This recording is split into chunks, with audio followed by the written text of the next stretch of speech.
हरे कृष्णा। आज की भगवद गीता क्लास में आप सबका हार्दिक स्वागत है। आज हम पढ़ेंगे भगवद गीता अध्याय 12 श्लोक संख्या 15।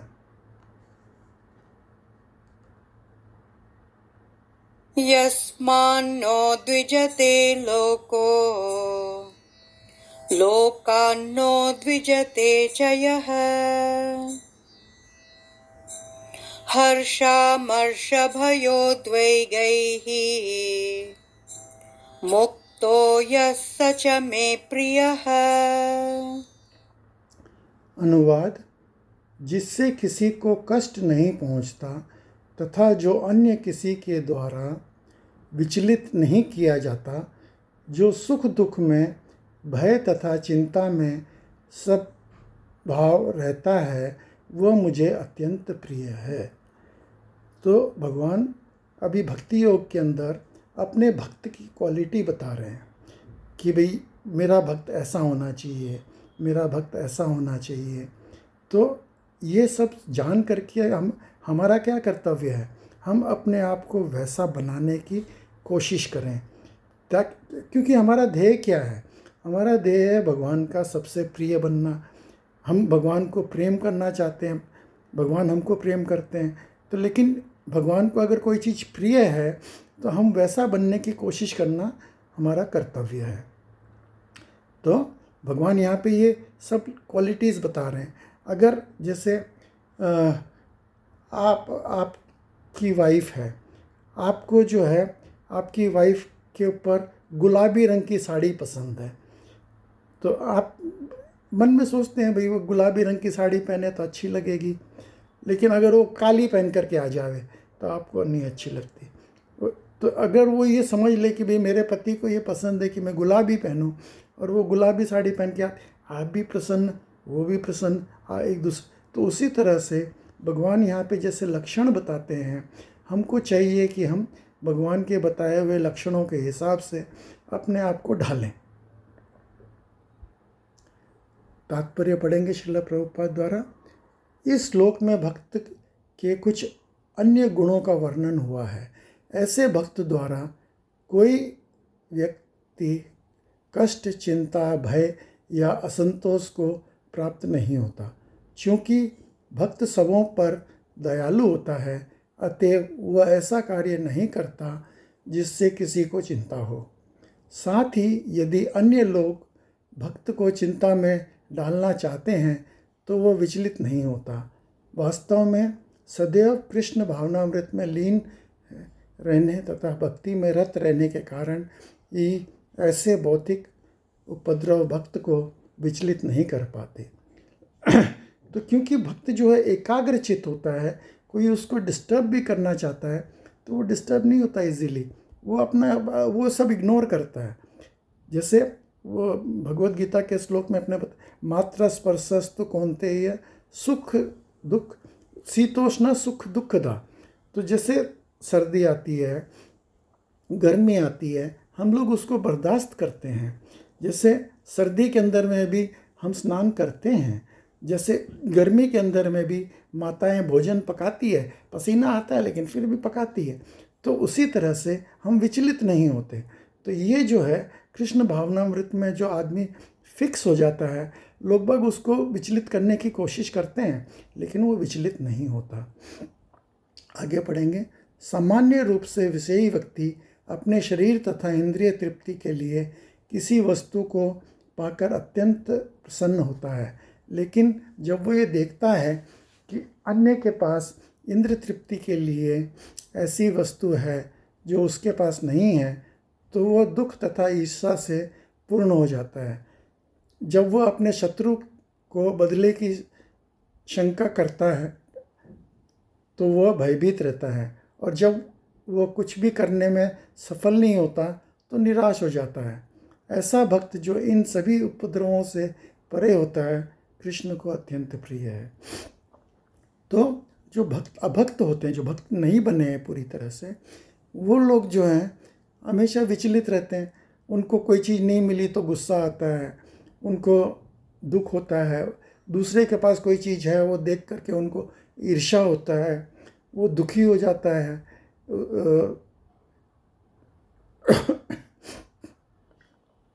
और कोई उसका शत्रु है तो उससे वो डर जाता है, भयभीत रहता है। तो इस तरह से जो है हम लोग अगर भयभीत रहेंगे, पूर्णतया भक्त नहीं बनेंगे, तो भक्ति के लक्षण कैसे आएंगे? तो इसलिए हमको ये सब चीज़ से परे होकर के अपने मन को स्थिर करके, जैसे भगवान ने लक्षण बताए हैं, वो अपने अंदर क्रिएट करना है, अपने अंदर उन्हीं लक्षणों को जागृत करके पूर्णतया भक्त बनने की कोशिश करना है। अगला श्लोक पढ़ेंगे। अनपेक्षः शुचिर्दक्ष उदासीनो गतव्यतः सर्वारंभ परित्यागी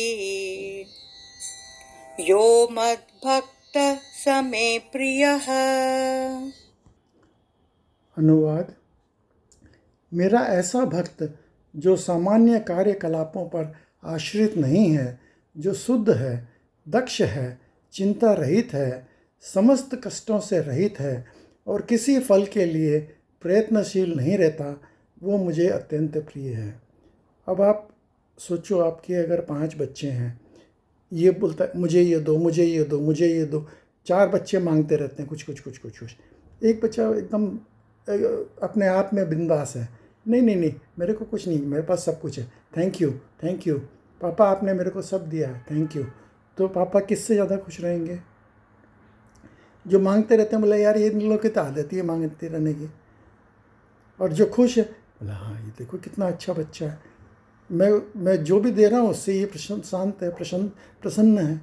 तो उसी तरह से भगवान ने हमको सब कुछ दिया है। आप सोचो, जीने के लिए सबसे ज़्यादा ज़रूरी चीज़ क्या है? हवा, सांस लेना। अगर आप कुछ भी खाए पिए बिना रह सकते हो, लेकिन क्या सांस लिए बिना 1 सेकंड भी रह सकते हो? नहीं। भगवान ने वो सांस हमको जो है एकदम फ्री दिया, ऑक्सीजन। सोचो, अगर भगवान आपसे ये चार्ज करने लग जाए कि लाओ भैया ऑक्सीजन का चार्ज दो, तो क्या आप दे सकते हो? नहीं।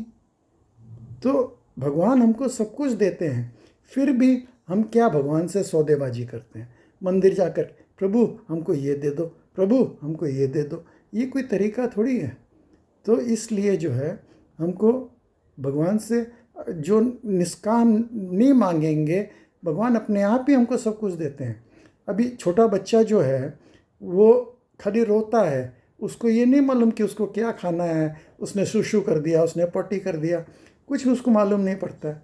लेकिन जब उसको कोई कष्ट होता है तो जो है माता जो है वो रोता है तो उसको देखती है, उसको संभालती है, उसको सफ़ा करती है, सुसु पॉटी साफ़ करके उसके कपड़े बदली करती है, फिर उसको अपना दूध पिलाती है, खाना खिलाती है। बच्चे को कुछ बोलना नहीं पड़ता, अपने आप माता पिता ये सब करते रहते हैं। तो इसलिए हमको जो है भगवान का शुक्रगुजार होना चाहिए हर चीज़ में। Thank you my lord, thank you, हे भगवान, आपने मेरे लिए बहुत कुछ किया है, उसके लिए बहुत बहुत धन्यवाद। तात्पर्य पढ़ेंगे। भक्त को धन दिया जा सकता है, किंतु उसे धन अर्जित करने के लिए संघर्ष नहीं करना चाहिए। भगवत कृपा से यदि उसे स्वयं धन की प्राप्ति हो तो वह उद्विग्न नहीं होता। स्वाभाविक है कि वह भक्त दिन भर में 2 बार स्नान करता है और भक्त के लिए प्रातः जल्दी उठता है।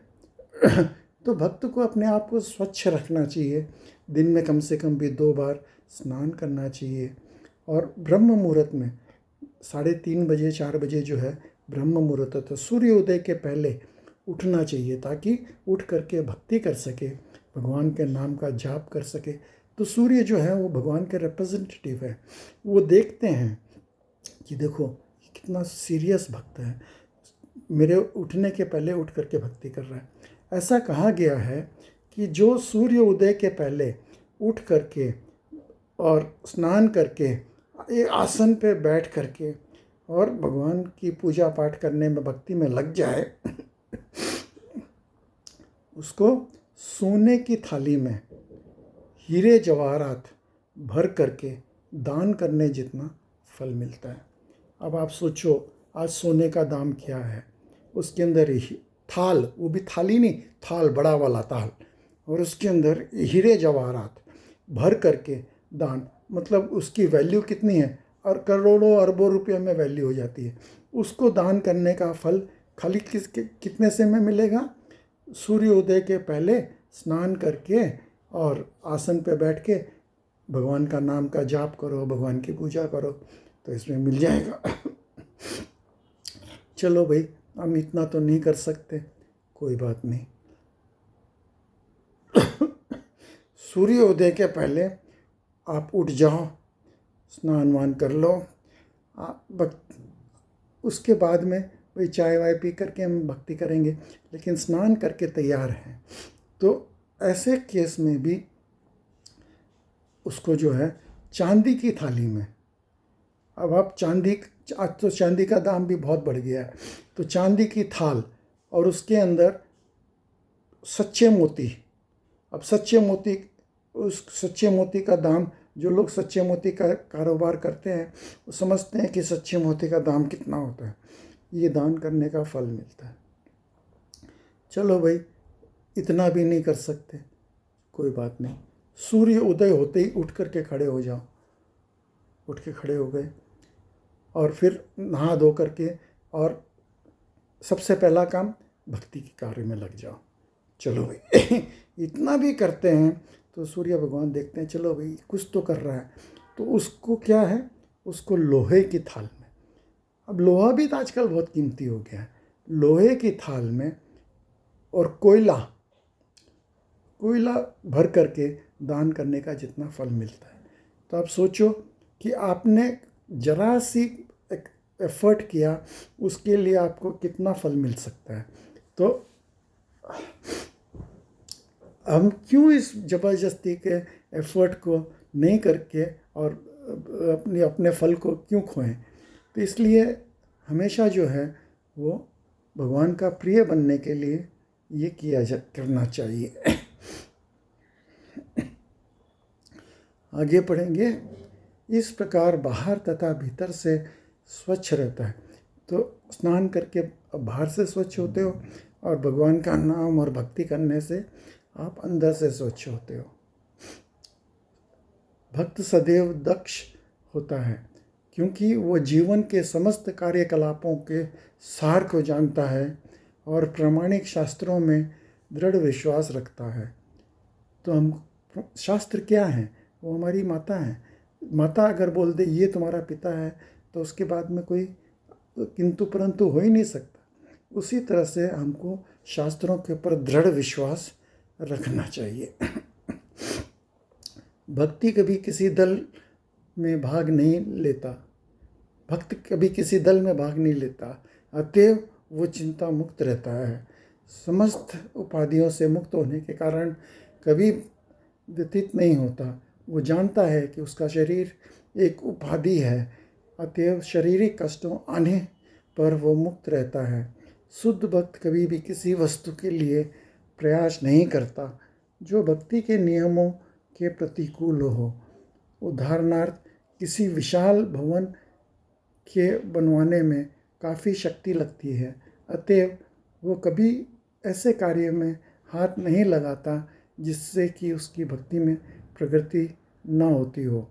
वो भगवान के लिए मंदिर का निर्माण करा सकता है और उसके लिए वो सभी प्रकार की चिंताएं उठा सकता है, लेकिन वो अपने परिवार के लिए बड़ा सा मकान नहीं बनवाता।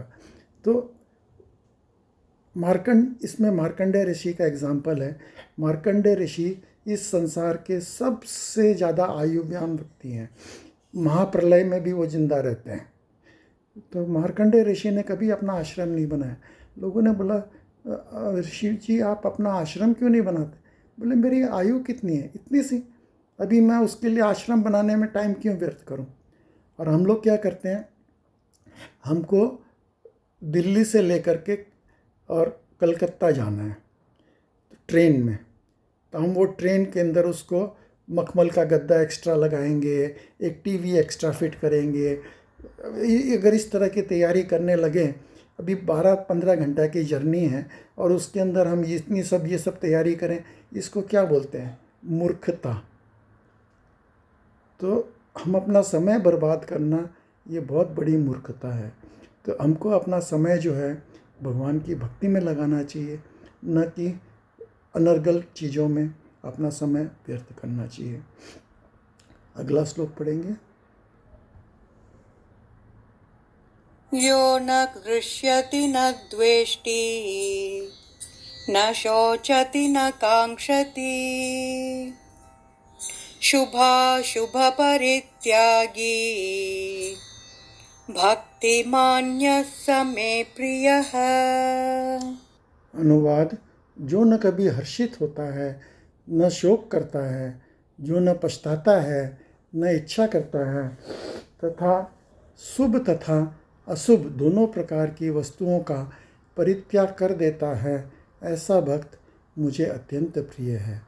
तो ये भगवान हमको बता रहे हैं कि हमको हमारे आचरण कैसे होने चाहिए। तात्पर्य पढ़ेंगे। शुद्ध भक्त भौतिक लाभ से न तो हर्षित होता है और न हानि से दुखी होता है। ये पुत्र या शिष्य की प्राप्ति के लिए न तो उत्सुक रहता है, न ही उसके मिलने पर दुखी होता है। हम क्या लेके आए थे और क्या लेके जाएंगे? हाँ, हम मुट्ठी बंद करके आए थे जिसमें कुछ नहीं था, और खाद पसारे हुए चले जाएंगे। यहाँ से संसार से हम कुछ भी नहीं ले जा सकते। तो अननेसेसरीली कलेक्ट करके और उसके ऊपर दुखी होने का क्या फ़ायदा? जो चीज़ यहीं रह जाएगी उसके लिए दुखी होने से क्या मिलेगा? सबसे अच्छी चीज़ है, जैसे फॉर एग्ज़ाम्पल मैं बताता हूँ, अगर आप इंडिया में रहते हो और आपको फ्रांस जाना है, तो आप फ्रांस जा रहे हो तो वहाँ पे आप क्या लेके जाओगे? इंडिया का रुपया? हाँ, वो तो वहाँ पे चलेगा नहीं। तो फिर क्या ले जाना पड़ेगा? तो वहाँ पे ले जाने के लिए वहाँ पे यूरो चलता है, तो आप यूरो लेके जाओगे, वहाँ काम होगा। अगर आप अमेरिका जाते हो और रुपया ले जाओगे तो काम नहीं होगा, आपको डॉलर लेके जाना पड़ेगा। तो इस तरह से आप जिस भी कंट्री में आप जा रहे हो वहाँ पे चलने वाली करेंसी आपको लेके जानी पड़ती है। तो उसी तरह से यहाँ पे आप जो है जो भी कमाई करते हो वो रुपये में आता है, लेकिन आप उसको बैंक में जाके बदली कर सकते हो। उसी तरह से आप जो वहाँ पर चलने वाली जो चीज़ है उसको कमाने की कोशिश करें। जैसे कि भगवान का नाम, आप नाम का जाप करोगे, भक्ति करोगे, तो आपके जो पुण्य संचय होंगे, आपके जो भक्ति कर जो फल संचय होंगे, वो आपके साथ जाएंगे और आपको वहाँ पे काम आएंगे। तो उसके लिए हमको प्रयत्नशील होना चाहिए, न कि ये भौतिक चीज़ों के लिए दुखी होना, टाइम व्यर्थ करना, ये नहीं करना चाहिए। आगे पढ़ेंगे। वो अपनी किसी प्रिय वस्तु को खो जाने पर उसके लिए पछताता नहीं है। इसी प्रकार यदि उसे अभिष्ट की प्राप्ति नहीं हो पाती तो वो दुखी नहीं होता। वो समस्त प्रकार के शुभ अशुभ तथा पाप कर्मों से सदैव परे रहता है। वो परमेश्वर की प्रसन्नता के लिए बड़ी से बड़ी विपत्ति सहने के लिए तैयार रहता है। भक्ति के पालन में उसके लिए कुछ भी बाधक नहीं बनता। ऐसा भक्त कृष्ण को अत्यंत प्रिय है। तो ये सब लक्षण हमको अपने आप में डेवलप करना चाहिए ताकि हम भगवान के सबसे प्रिय बन सकें। यही हमारा जीवन का ध्येय होना चाहिए। तो आज की भगवद गीता क्लास में आप सब सम्मिलित हुए, उसके लिए बहुत बहुत धन्यवाद। हरे कृष्णा।